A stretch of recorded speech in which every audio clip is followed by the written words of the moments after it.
À quelques jours de l'élection et de l'installation du bureau définitif de l'Assemblée nationale prévu le 8 mai prochain, l'Union pour la démocratie et le progrès social a enfin choisi Jean-Claude Chilumbaï comme candidat au poste de premier président.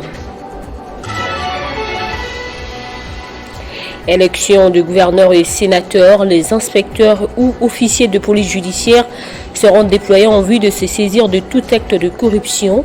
Décision du procureur général près la cour de cassation Firmin Vondé. La Russie a neutralisé ce dimanche 17 drones ukrainiens dans plusieurs régions de l'ouest du pays. Belgorod, Kalouga et Krousk, également visés par le drone, ont été abattus. Ravi de vous retrouver, Madame, Monsieur, pour vous informer sur Télé 50. Quelques jours après l'investiture de Vital Kamerhe comme candidat de la majorité parlementaire au poste de président de l'Assemblée nationale, la date de l'élection et de l'installation du bureau définitif de cette chambre du Parlement est désormais connue. Selon la décision de Christophe Mbosso, président du bureau provisoire, cette étape qui constitue la dernière mission de son bureau interviendra le mercredi 8 mai 2024. Après une longue attente, c'est désormais officiel et connu. L'élection du bureau définitif de l'Assemblée nationale aura lieu ce mercredi 8 mai 2023. Le président du bureau d'âge, Christophe Mbosso-Nkodia, vient de signer la décision numéro 003 du 27 avril 2024 fixant les calendriers de l'élection et de l'installation du bureau définitif de l'Assemblée nationale.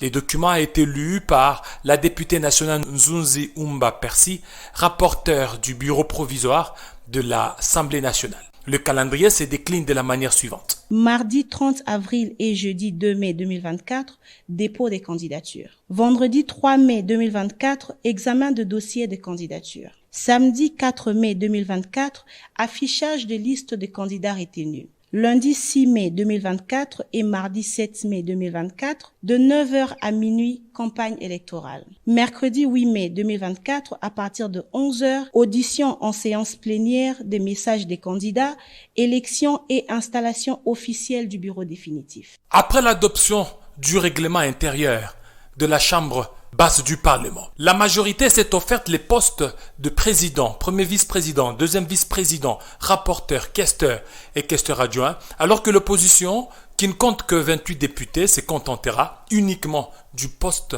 de rapporteur adjoint. Et ça sera le parti politique d'ensemble de Moïse Katumbi Tchapoué qui devra occuper ce poste. Le professeur Jean-Claude Chilumbaï est député national et le candidat de l'UDPS Tshisekedi au poste de premier vice-président de l'Assemblée nationale.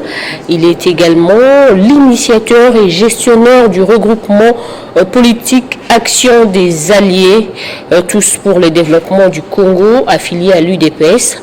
L'annonce de sa désignation a été faite par Augustin Kabouya, secrétaire général du parti présidentiel, lors d'une matinée politique devant le cadres et militants au siège du parti à Limité.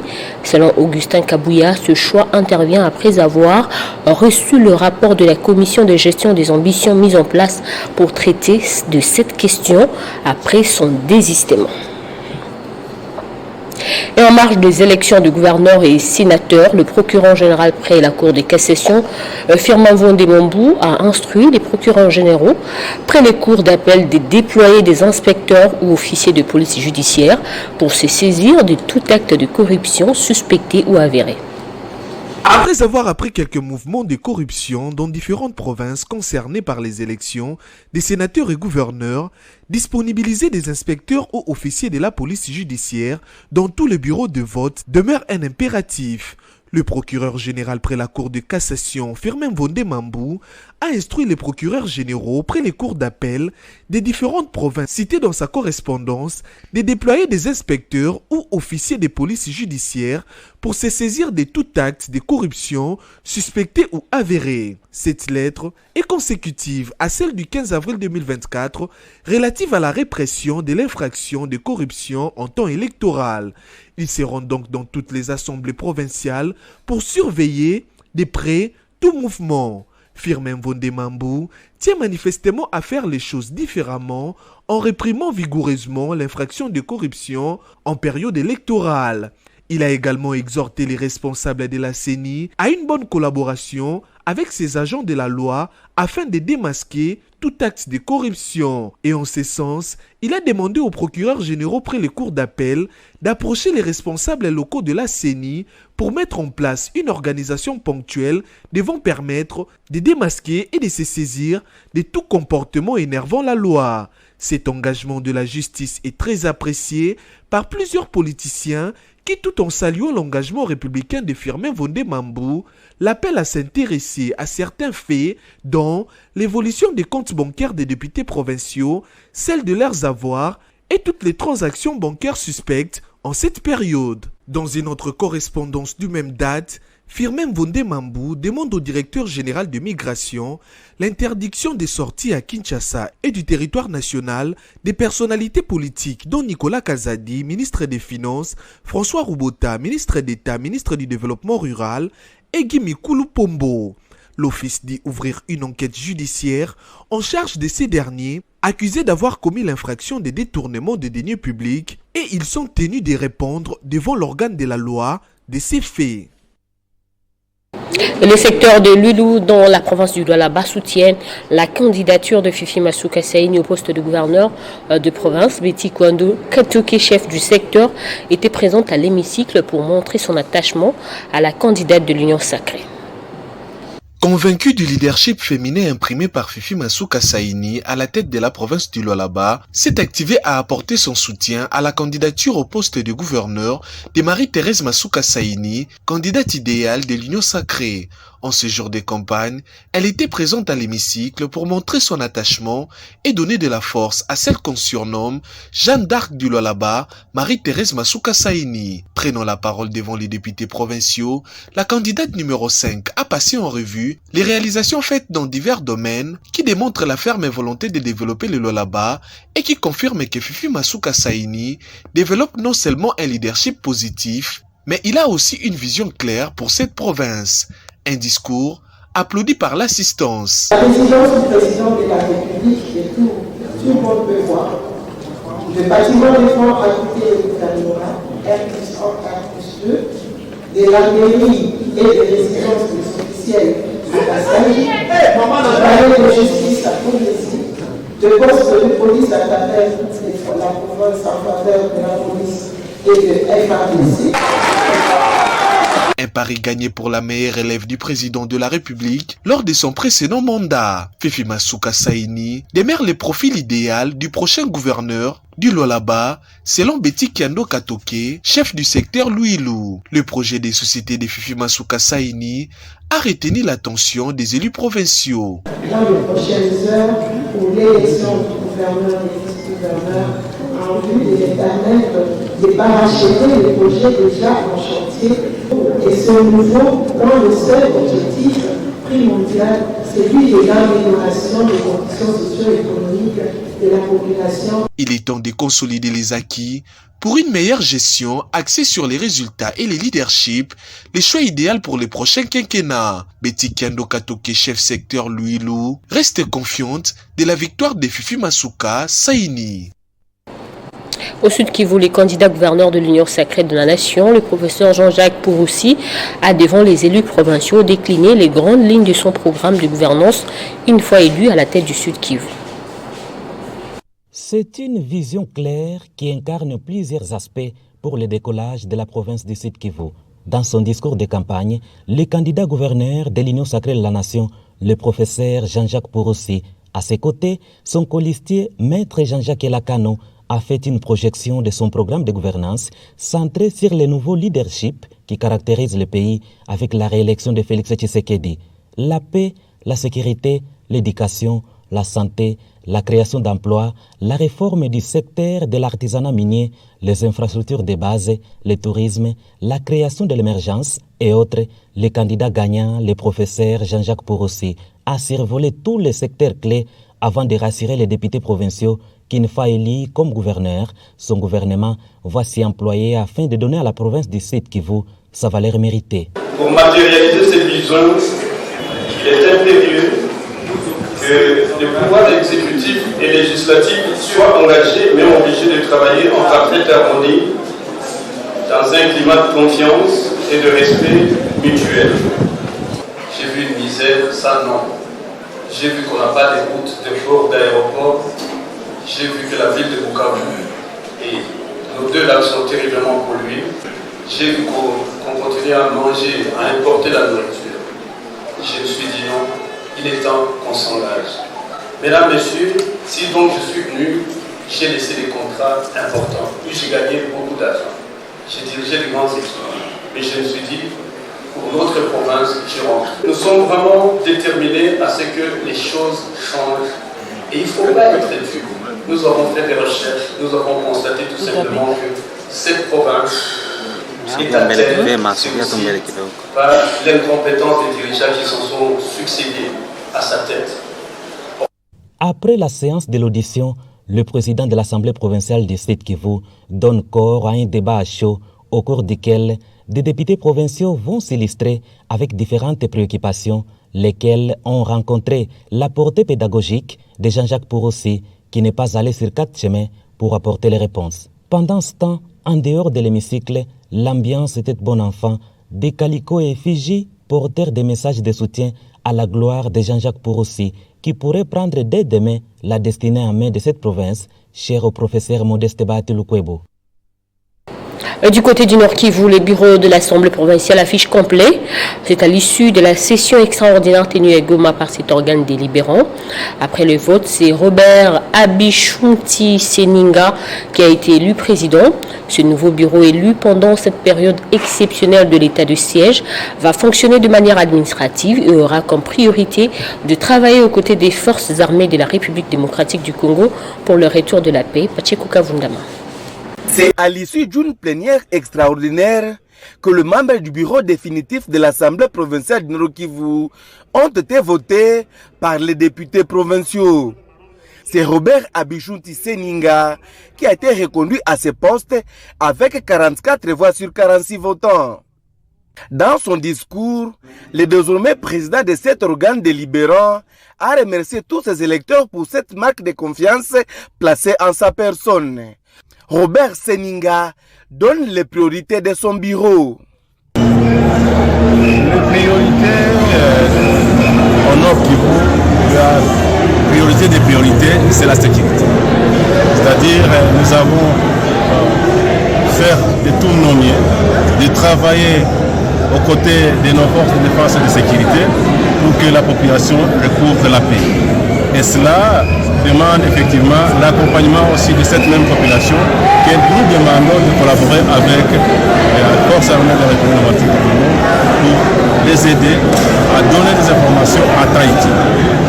Mais il y a aussi des tâches qui restent à faire dans le plénière, c'est notamment la mise en place des groupes parlementaires, la mise en place de commissions permanentes, du comité des sages, mais aussi l'élection des sénateurs. Ça ne peut pas se faire en dehors de l'hémicycle, ça doit se faire dans l'hémicycle même. Notons que Mouindo Kiakwa Pelo a été élu quant à lui vice-président, alors que Tuishi Mouire Olivier comme rapporteur et Marabo Gaspard, rapporteur adjoint, et enfin Kasereka Kisanga Joseph comme questeur. Mouindo Kiakwa Pelo, c'est désormais lui qui a été élu pour occuper le poste du vice-président de l'Assemblée provinciale du Nord Kivu. Sa famille politique, qui est le Bloc uni pour la renaissance et l'émergence du Congo, s'en félicite.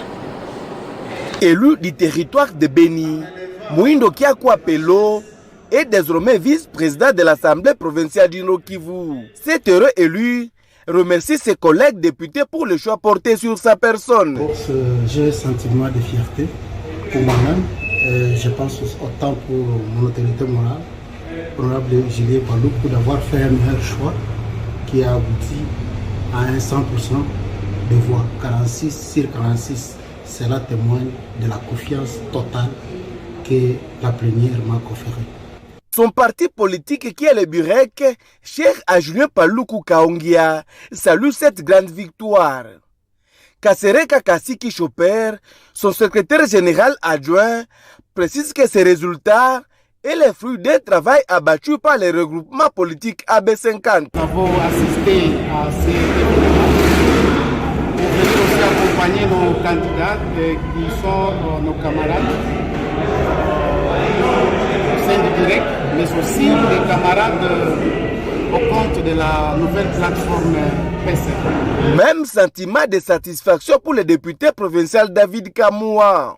Comme je l'ai dit, c'est vraiment avec grande émotion que nous savons maintenant le vice-président de l'Assemblée provinciale, non seulement qui est cadre du BIREC, mais également un ami avec lequel nous avons commencé le parti. C'est donc une grande satisfaction pour nous.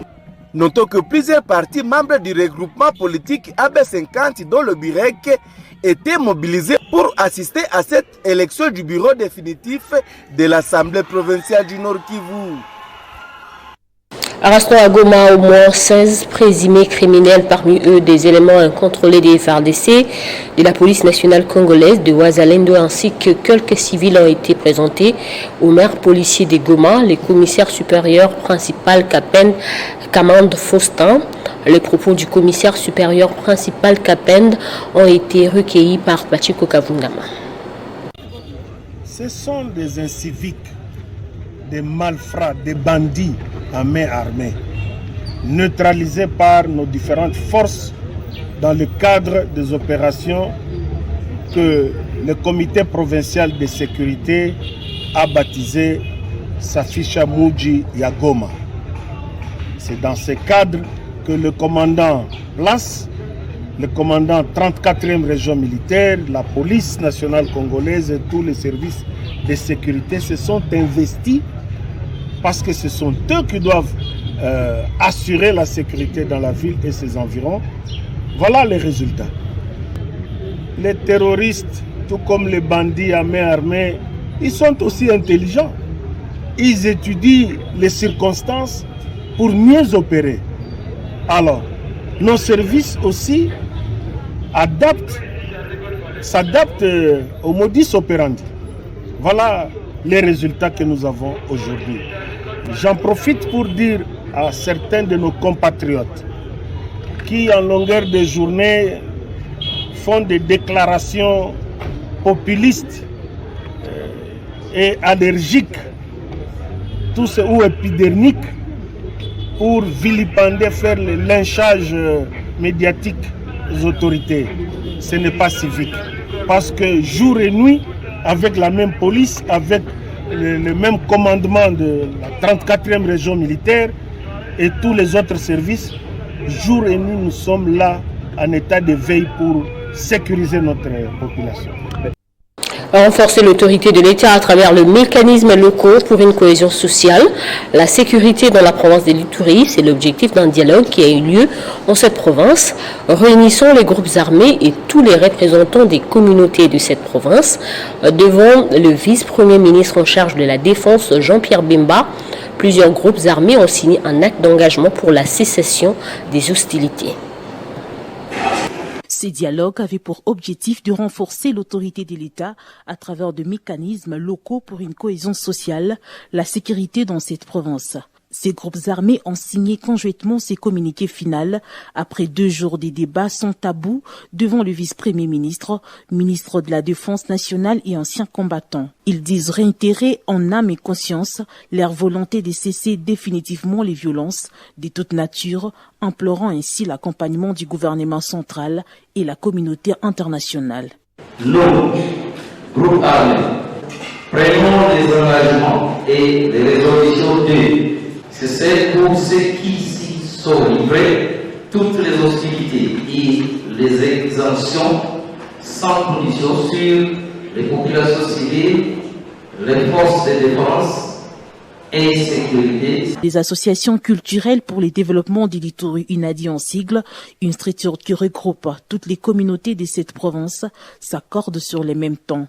La paix, rien que la paix. Occasion pour les gouverneurs militaires de l'Ituri, le lieutenant général Luboya Kachama Johnny, de remercier le vice-premier ministre, ministre de la Défense nationale et ancien combattant pour sa détermination à pacifier l'Ituri. Les commandants des opérations et gouverneurs de l'Ituri invitent au même moment ces groupes armés au respect strict de leurs engagements. Je commence vraiment par féliciter le vice-premier ministre de la Défense.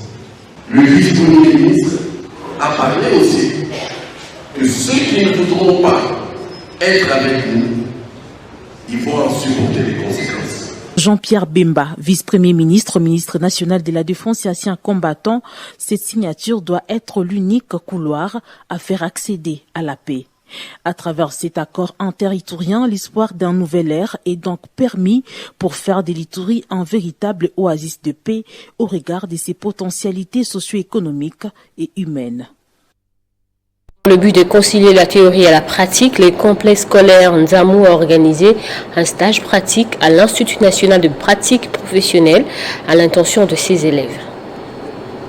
Souci d'une formation de qualité, le complexe scolaire Nzamou s'inscrit dans la ligne droite d'une vision refondatrice de l'éducation. À cet égard, ces structures scolaires invitent les parents ainsi que les élèves de se dépêcher pour les inscriptions de l'année scolaire 2024-2025 afin de bénéficier de tous les avantages qu'elle dispose en son sein. Les apprentis de cette école, principalement ceux des options techniques, ont effectué une descente ce week-end à l'Institut national de pratique professionnelle. Il était question de montrer aux élèves les différents matériels appris sur le banc de l'école. Pour les enfants, qu'ils concilient la théorie à la pratique, qu'ils voient au moins quelques machines qu'ils n'ont pas pu voir chez nous à l'école. Nous avons des matériels, mais pas comme à INPP, on doit les reconnaître. Alors, ça a été vraiment fructueux pour nos enfants. Donc ça a été vraiment fructueux pour nos enfants. Et c'est la première fois, mais ce n'est pas la dernière fois. Ça sera continuel déjà. Chaque trimestre, nous aurons à effectuer 2 sorties pareilles. Satisfaits de cette visite, les élèves du complexe scolaire Nzamou disent avoir acquis plusieurs connaissances et remercient les autorités scolaires pour cette activité qui sera d'une grande aide pour leur cursus scolaire et pour l'avenir. La visite a été géniale, on nous a bien accueillis, donc vraiment merci à notre promoteur pour de telles visites. Et puis j'aimerais passer un message aux parents d'amener leurs enfants au complexe scolaire Nzamou prendre des formations. Asel Pena bien, la même chose il y a une petite hauteur machine, hauteur bleu moussuna tout le monde a pété, a PC merci. Situé dans la commune des Maluku, le complexe scolaire Nzamou mettra de bus à la disposition des élèves venant de communes environnantes afin de garantir leur sécurité. Accord entre l'Union européenne et le Rwanda sur les matières premières critiques et stratégiques. Les dénonciations continuent de tomber. Après Kinshasa, un autre député du Parlement européen, Thierry Mariani, pointe Kigali pour son implication dans la crise sécuritaire dans l'est de la République démocratique du Congo. Le Français Thierry Mariani interpelle la Commission européenne sur le contenu controversé de cet accord. Pour les entreprises européennes, le Parlement européen discutera cette semaine d'un texte pour lutter contre le travail forcé. Et dans le même temps, en Afrique, beaucoup accusent l'Union européenne d'hypocrisie. Ainsi, la signature d'un accord avec le Rwanda pour un partenariat sur les métaux rares soulève les pires inquiétudes. Le 22 février dernier, l'annonce de cet accord a provoqué la réaction du président de la République de RDC, Félix Tshisekedi, qui a déclaré, je le cite, « C'est comme si l'Union européenne nous faisait la guerre par procuration ». Et il ajoutait d'ailleurs, quand vous La Russie a affirmé avoir neutralisé 17 drones ukrainiens dans plusieurs régions de l'ouest du pays ce dimanche, à travers un communiqué du ministère de la Défense russe qui a précisé que 9 d'entre eux ont été neutralisés au-dessus de la région frontalière de Bryansk. Les autres régions russes visées, détaille le ministère, sont celles de Kursk, où 3 drones ont été abattus, des Belgorod et des Kaluga. Ce journal est terminé, on prend le rappel des titres.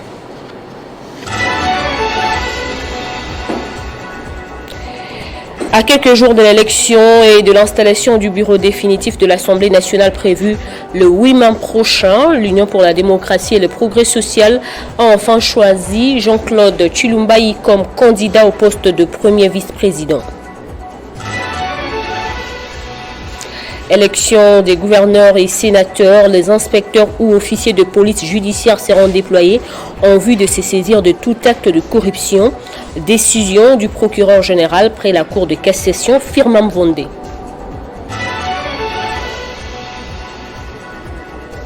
La Russie a neutralisé ce dimanche 17 drones ukrainiens dans plusieurs régions de l'ouest du pays.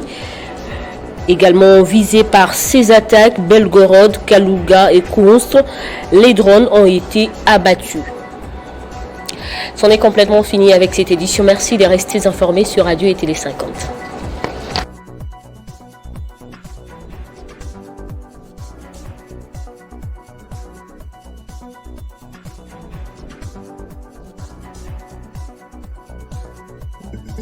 Retrouvez toute l'actualité en continu sur www.tele50.cd.